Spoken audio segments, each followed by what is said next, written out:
Every year in August, our country marks Women's Month. We also pay tribute to the more than 20,000 women who marched to the Union buildings on the 9th of August 1956 in protest against the extension of past laws to women. To celebrate such women, we are joined in studio today by Lindelwe Manqele. She's a scientist and PhD student. I did get your name right? Lindelweyizizwe. Lindelwe, yeah, that's what I thought. Okay, super. Thanks very much for joining us, Lindelwe. You're a scientist and you're working towards becoming a PhD. That is absolutely fantastic. Just tell us about when you decided to go down this route and what inspired you to become a scientist and an engineer. The funny part is that, first of all, thank you for having me. The funny part is that I didn't initially choose to become what I am today. I wanted to become something else because when I was in high school, I was excelling in maths because of hard work that I was putting in. Yes. Yeah, so I managed to get it 100%. Wow. In matric. So I wanted to do BSc mathematics. And then my teacher, one of my teachers sat down with me, was like, look at where the world is going. And you must align yourself with the changes that are happening in the world, of which I think for everyone, that should be a good strategy. Yes. To look at what is happening around the world and align yourself with the skills that are necessary for where the world is going. So he recommended that I go and do computer science. I didn't know what computer science was. So I just decided to go and do computer science. In my mind, it was computer literacy. I thought I was going to learn how to create a folder and how to type and all that. When I got there, I realized that it was deeper than that. Yes. But me being me, liking a challenge, I was like, bring it on. So I did my undergraduate at University of Zululand. Yes. Yeah, I managed to obtain it in record time. Then I did honors. And then after that, I enrolled masters. That didn't succeed. And then I went back home. So I went home. I didn't know what next.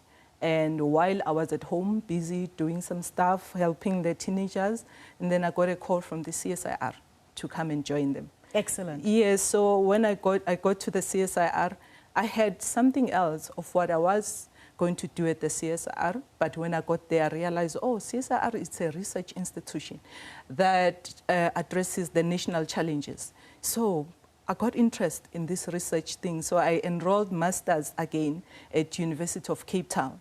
Yeah, I managed to get masters, and then after that, I was like, no, why can't I do a PhD? That's right. Don't limit yourself. Go the whole hog. Yeah. So tell me, you know, the area of science is sort of traditionally has been a male environment. But from your observation, do you think that's opening up a little bit and changing, and that at the end of the day, women can get into it as well? Yes.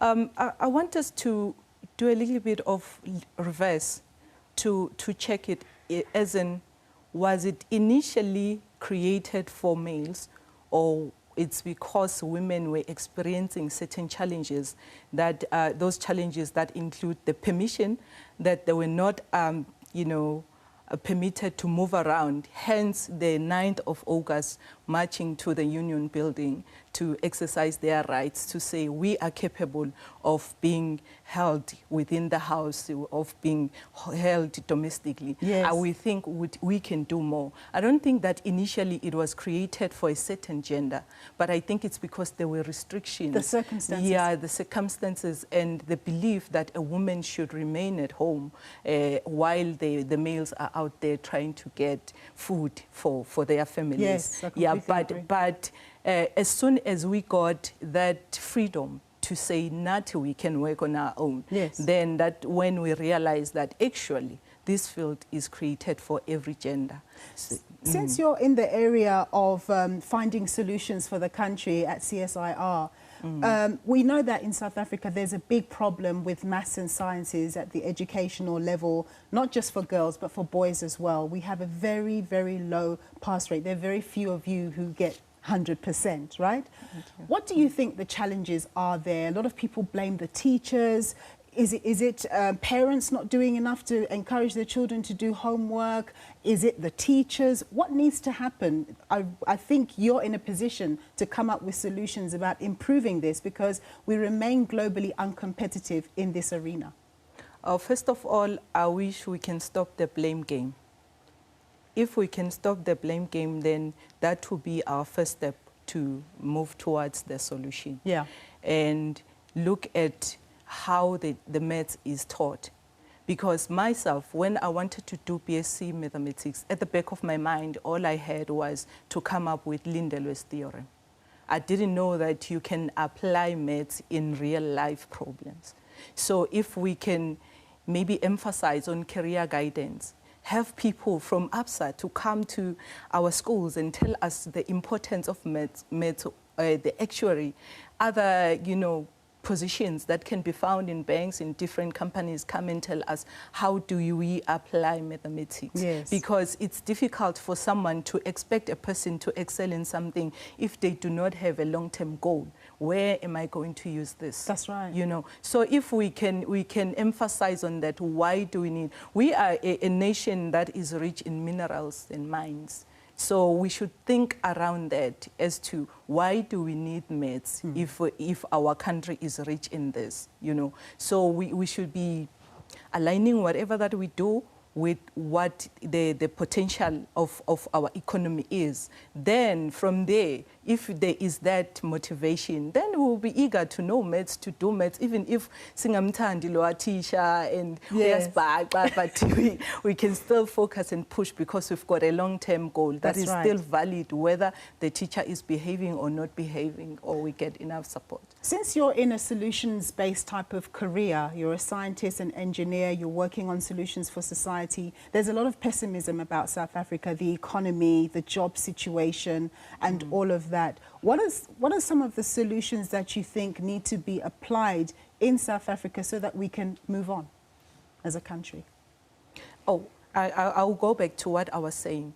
I think most successful countries, what they do is they look at what are we rich at. Like Africa is rich in many resources, So we must look at what are we rich on? Is it minerals? Is it gold? Do we have oil? What do we have? Yes. And then invest on those things. That's right. If we can invest on skills that are acquired for making sure that we sustain, those things, instead of importing things to other countries, relying on other countries for the core resources that we have in our country. So if we can process some of these things and maybe send it out as a product, instead of sending it out and it comes back, now it's expensive. Indeed. Yes, but it resides here.